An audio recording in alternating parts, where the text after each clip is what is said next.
with a lot of things on this show, we keep starting these new traditions, and we started recently, like we did with the Margot Kidder episode, where we pay homage to these people that have passed in horror movies. And not that we're doing that this episode. Nobody's died. Well, I say that as we're recording this. By the time this comes out, somebody might have died, so there might be an episode coming out soon dedicated to somebody. There's got to be some old people in horror that are going to kick off here before too long, I would imagine. This other trend that we've seemed to kind of gotten ourselves into is now we're going to be talking about these, well, I would say these horror movies that were never come to fruition off of these scripts. But we're not doing horror movies. We're not doing that. We're just going to stick with Halloween movies that were never made. And this time around, we're talking about another one. And this time, we're talking about Halloween Returns, which I think it actually was what was supposed to be the movie that is in production now. Yeah, Halloween Returns was, well, after Zombies Halloween 2, I think the studios and whoever owned the rights and whatever, there was a lot of chaos at that point. They were trying to get another movie out there, and there was going to be a Halloween 3D, which had what was going to be written by, or was written by Todd Farmer, known for his writing Jason X and a few other. My Bloody Valentine 3D, I think he wrote that as well, and some other things as well. And it was going to continue the Rob Zombie story, only it was going to take it into a more traditional tone, I believe. But then that ended up getting scrapped, and somewhere along the lines of, where the studio was trying to get something out there, this Halloween Returns concept came out, and it was sort of like they wanted to bring, Michael Myers back to, the pre-zombie era, so like before Rob Zombie's remakes. They wanted to go back to kind of the Carpenter version of him. They clearly didn't know what to do about the sequels and where to put it and all of that. And strangely enough, this script, similar to what is going to be released this October, was going to be a follow-up to the original film and kind of ignore all of the sequels. So it was sort of like, the way it's described is sort of like, here's the weird part is like, I guess like Halloween 2 is sort of referenced in there as well, but at the same time, it got kind of retconned where there's like pieces of Halloween 2 involved in this story, but then for the most part, it's not there. And it was kind of like basically the Halloween 3 that never was. So it's like everything before the Thorn concept, which started with Halloween 4, and it kind of brings you back to the Michael Myers we all knew from the original film. It's kind of weird because maybe I read it wrong, but this one, they almost make it seem like Laurie and Dr. Loomis were killed in the house. It's weird because there's like a reference to where all these people were killed. They say like he killed 12 people on that night. And it says including the babysitter and Dr. Loomis that were found in the hallway. So it's almost like he got... Really? I did not remember that. Yeah, it was one of those... It was really quick, too, because it was kind of like, wait, what? But it was almost like to where... Because, honestly, if you really think about it, so Halloween 2 technically rewrote the end of Halloween 1 a little bit. To whereas, because Michael was gone at the end of Halloween 1, to whereas, and then part 2, they're like, nope, we loaded him up and took him to the hospital. So. Well, no, Loomis does not die in the script. So it must have been some other character you're thinking of. It is not Loomis. Well, because I know what you're thinking of, but the way that it's written, it's weird because it almost like it alludes to the fact that he killed Dr. Loomis and Laurie, but then like you said, then later on you find out that he's not dead. Yeah. Well, maybe then something of that nature. Yeah, there could be some sort of like they try to think. I don't remember that at all. To be honest with you, it's been a little while since I've read the script. I think I did read it twice though, back when I first came across it. Yeah, And it was one of those real quick things where it's like mentioned once and then never mentioned again. okay, one of these things too, I want to, basically the concept of this film is you've got Halloween 1978. Michael gets shot off the balcony, and then it kind of pretty much picks up right after that, where he's sort of roaming around the neighborhoods, and there's like a kind of a scene where he breaks into another house and kills somebody or attacks somebody, and it turns out to be the wife of like the Deputy Hunt from Halloween 2, which is kind of confusing because then you've got a character from Halloween 2, but then you don't really have any of the story of Halloween 2. So it's sort of like they pulled him out of the film. Oh no, I'm sorry. Wait, now I'm a little bit more confused. I don't know if it was Deputy Hunt, or it was the new psychiatrist that was it, one of the two. Anyhow, somehow some pieces of Halloween 2 were pulled out, but at the same time they didn't use like the concept of Halloween 2, so it's sort of a new take. This is basically sort of like the new movie coming out. This was like a retcon version of a new version of Halloween 2. So picking up right after the original. So you've got Michael Myers, he gets caught by the police at the end of that night, and then he ends up in an asylum or in prison or wherever, and he's locked away for all these years. And there's actually another script that I don't know if it was ever fully written or if it was just a treatment called Halloween Asylum that was supposed to come out somewhere after Halloween 2, the zombie version, like as they've been trying to figure out what to do with the next entry in the series. And that was going to be like a whole thing of him being caught and he's in an asylum, and and the whole film was going to, I think, take place there, similar to like Halloween 2 in the hospital. But that got scrapped. So anyhow, flash forward to sometime, we don't know when, there's no real dates with this film, and he's in the asylum, and it's his execution day. Which is so funny because then it says, that's one of the things that I have a problem with this, because they're like, oh, there's no set dates. But then it says execution day 10 years later. Well, so this is like Halloween 4 then. Yeah, and it's weird too, because I think it was Deputy Hunt or whatever. I think it was his family that his house that Michael ended up at, because Noah, who's one of the main characters in this one, saw him when he was a kid, which is why he wants to be witness to the execution of right. Michael Myers later on in the story. I didn't have a problem with Officer Hunt being in this one, who ends up being Sergeant Hunt, I guess, or whatever it is. Yeah, I think it's Sergeant Hunt.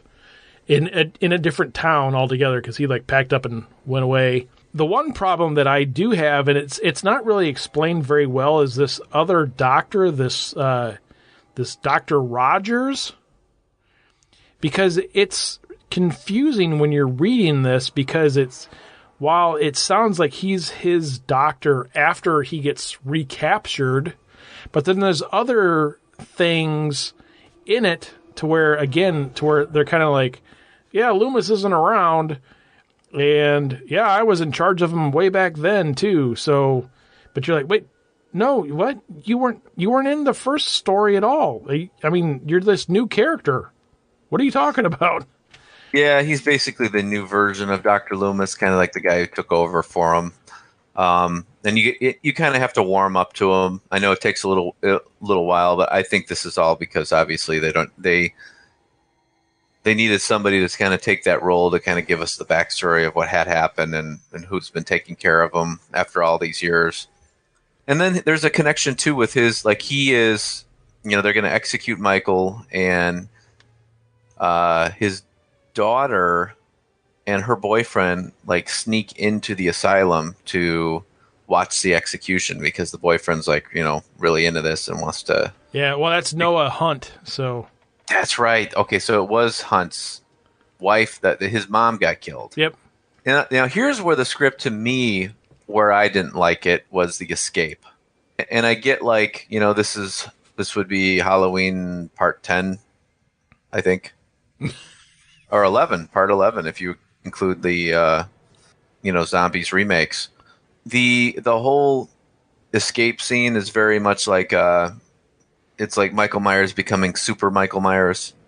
And I don't know, like that whole idea of him like being in front of people and people are watching this happening and he escapes through that. It to me, I prefer it to be more like something that happens, in the background or where nobody knows it's really happening. It's almost kind of like he like somehow got out and it's more hidden and secretive than to be like this big show, it's everybody knows it and there's a audience. It's almost like King Kong escaping from the stage. I didn't really care for that. It reminded me a little bit of the drive-in scene from the last Halloween script that we talked about, to where Michael's getting executed and they pump him full of these drugs that would kill an elephant, but for some odd reason, instead of killing Michael Myers, they give him an adrenaline rush and he breaks out of this prison. And the other thing, this is one of the things with the script that I'm curious as to how you feel about it, because I know how you feel about certain aspects of Halloween 2, Rob Zombie's version of Halloween 2. This starts off with the events of Halloween night 1978. Michael is recaptured, locked up, and there's a lot of stuff in this script that talks about trial, him sitting in his cell, and then you jump forward again, however long it's supposed to be, even though it does say 10 years in the script, to where he's getting executed, which is almost really probably close to half of the story up to this point. So you're probably looking at half of the movie. He's not masked this entire time. Well, to be honest with you, if they were to, had this film been, had they have filmed it and we just saw him from the neck down or maybe a quick shot of the back of his head or something like that, I would have been okay with it. Because, kind of similar to the original Halloween where he's unmasked up until he gets to Haddonfield, like all the scenes where he's at Smith Grove and he escapes and all that. You see shots of him break through the car, but you never see his face. If they would have kept him hidden and mysterious like that, I would have been okay with it. But if we would have seen his face or we've gotten a good look at what he looked like, I would have been unhappy. Yeah, that's what I was always wondering, if they were if this would have ever gotten filmed, how they would have done that. Because there was a couple of things in the script even where they said, like, when he was in a cell, like, Dr. Rogers come to a cell to talk to him and his head was down. Yeah. So. And that's better than Halloween 5 where we've got him sitting in his cell wearing the mask, which always seems so weird. And then once he breaks out, he goes back to Haddonfield. And then, to be honest with you, the way the film is written, they seem to be bringing it back to the tone of the original Halloween film, which I was really happy about. One of the things with the original and the sequel, the first sequel, that we didn't get in the later films was Michael Myers. We would get his point of view where we'd see through his eyes, him moving around on screen. The camera was kind of Michael. And then we also, a lot of the shots weren't so much focused on him. It was like there would be a shot, and then all of a sudden he would pop up in the background, or even in the foreground of the shot, but he would almost be just an object, and that's kind of where he got the whole title of The Shape. Like he wouldn't even move. Whereas in the later films, it was like they would the camera was always focused on him, and so it was kind of like you knew there he was, and that's what he's doing, and but in the originals, you really kind of got that it was that aspect of we're watching these characters do their thing, and all of a sudden there's a stalker in the background there. This script kind of brings you back to that, and I think even if I recall, there was some of that heavy breathing that they stopped doing after part 2, which was kind of cool. So I kind of like that because it seemed to me like this script, like they were really trying to bring it back to at least the tone of the original film, which I thought which I really appreciated because I really don't think that we had a film that really felt like the original since the first sequel, Halloween 2. And it was like going back in that direction. So I was kind of happy about that. And I did like there was this like mask shop or Halloween shop in town. And then there was like, and the guy had his like Halloween van and he would, sell his costumes out of the van or whatever. And that's where he gets his mask. So I appreciated that too. I was like, okay, he needs to get his mask back, and how's he going to do it? And he goes and ends up at this costume shop, and there it is. And so that was kind of cool. I think also that the teenagers were kind of like, run of the mill. There wasn't anything really special about them from what I recall. It was kind of like just modern day teenagers. The only significant thing, I guess, would be that one of them was the daughter of this new psychiatrist. But I did like that, like, they kind of took the turn into this cornfield. So there's like this Halloween party in this old farmhouse, and so a lot of the film is, or at least some of the climax scenes of this film, take place at this farmhouse and in this cornfield. So that kind of brought like that Midwestern kind of feel to the film, where this is October, Halloween, and all that. The only thing that I would say really bugs me about this script, other than the whole this Rogers guy being kind of, there again, like they imply a few times that he was involved with Michael the whole time, which maybe he was, maybe he wasn't, whatever. The one thing that does bug me in this script that happens a lot, which goes back to the one thing that bugs me about the original Halloween, which I kind of get why they do it, but you have this being that's supposed to be pure evil, but yet he's driving around like nobody's business, because he's driving the Halloween van and this all over the place. Yeah. Which, I mean, I get why you're doing it, because you have this character who's going from point A to point B, which is 30 miles away, or point B to point C, which is 30 miles away, and you can't have him just walking around. I mean, that's not going to work. Right. Unless he's got tunnels or something. No, just kidding. Not in the script. But the other thing that this one, kind of what you were talking about before, even though they don't really explain it too much, even though it's kind of implied. So you had Roger's daughter and then Hunt's son, who went to this execution, and he saw Roger's daughter and like focused on her. So then this kind of goes back to with what happens in Halloween, where, his original thing with Laurie, to where he just sees Laurie and then he's like, oh, I'm focused on her, so I'm going to stalk her down, and then she's the one I'm going to kill. And so that's kind of where I kind of got the feel that they were doing that with this Sophie or Sophia character in this one, to where it wasn't that he was her daughter, it was just that she was the one that he saw first. And so that's the one he was focused on. So that's the one he was going to kill. Right. So I thought that was kind of cool. Yeah, I agree. I like that too.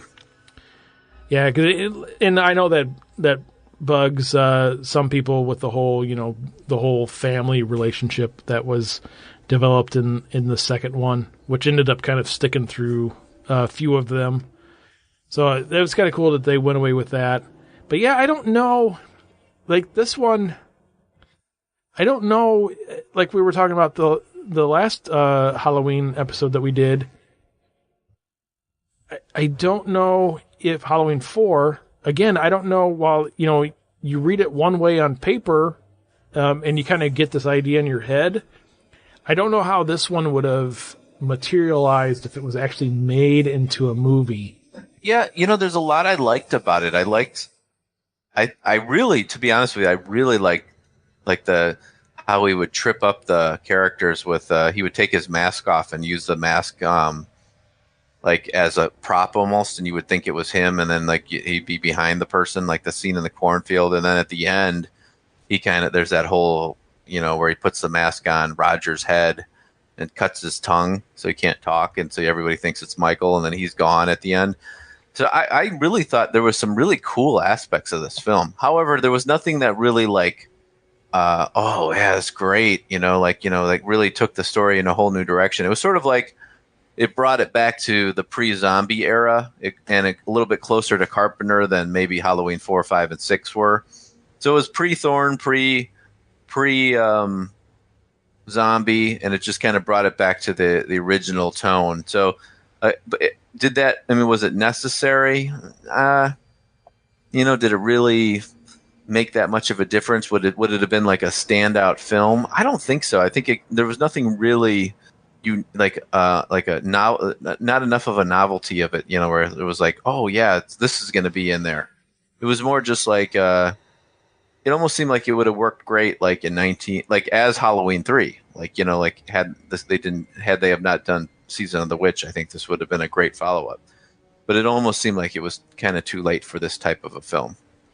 Yeah, the only thing I think that would have really hurt this one, which I can't imagine that you would do this with any of them, is the whole incarceration, trial, execution kind of storyline that's in the first, well, I guess probably the second, like, quarter of the movie, really.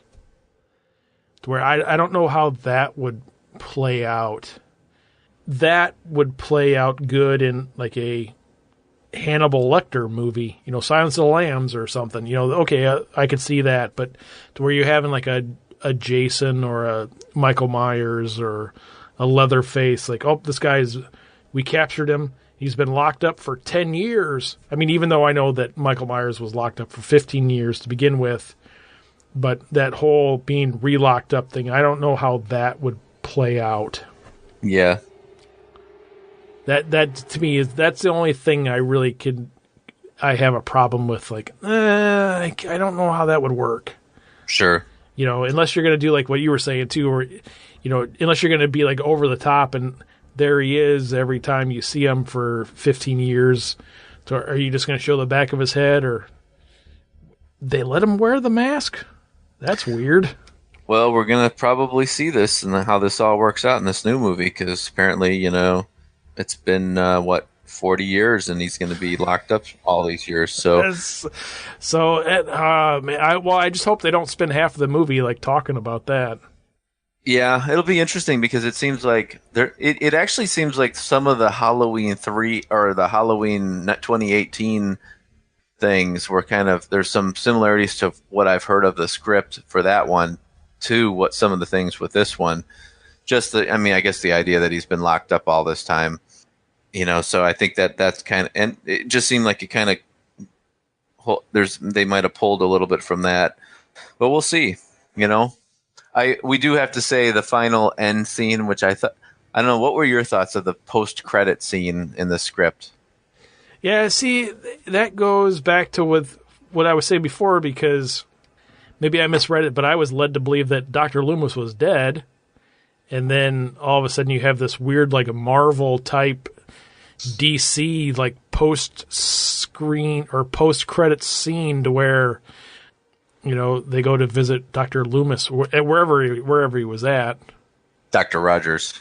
Yeah, and then it was kind of cool because they have this scene where Dr. Rogers, who, at the end of this film, he basically confronts Michael in the farmhouse, and then there's this confrontation that we don't see. It's off screen.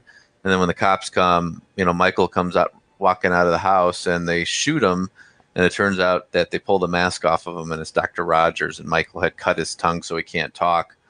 And so anyhow, he survives, and he's at the post-credit scene in the script. He's in the hospital, and the Dr. Loomis appears and is like, he says his famous line, like, he's purely and simply evil. And like in the script, they say it's being played by Gary Oldman, which was kind of an interesting take. It was like, had they have gone this route, would they have continued on in that direction with this new Dr. Loomis character? I kind of thought that was sort of cool, sort of a cool little touch to it. I mean, again, this script, there's nothing really new here. There's nothing like mind blowing. There's no like real add to the story. It's just like basically they were saying like, okay, we did the remake sequel. We're going to go back to Carpenter's vision of what Michael Myers was, and we'll just do like a follow up to that. I think it would have been a decent film, and there's again nothing really spectacular about the script. It would have been kind of fun.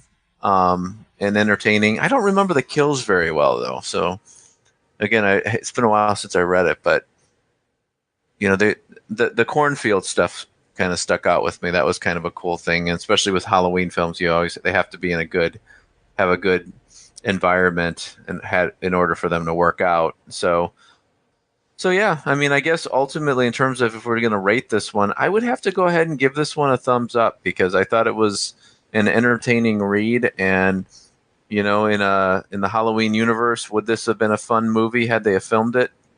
Well, I'll say this: if they would have gotten the Captain Kirk mask, yes, it would have been a fun movie to watch. Being a mask snob, they have to have the mask right, and I'd probably, even if it was kind of a crappy film. They have got the mask right, I probably would have enjoyed it. Yeah, I guess I'll probably go with thumbs up too, just because, I mean, except for Resurrection and actually H2O, I pretty much enjoy all the other Halloween movies, so I probably would like this one too if it came out.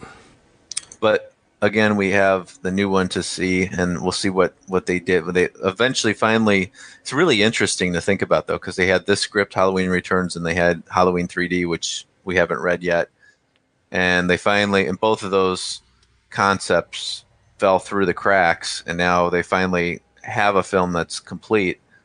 And so this idea, whatever it is that they came up with, must have been so much better than everything else that they had, for them to green light it and finance it and make it happen. So this must be a really good film coming out in October. We'll see. Josh Hartnett's going to be in the opening shot going, Mom! Oh, no. Mom! No! No way.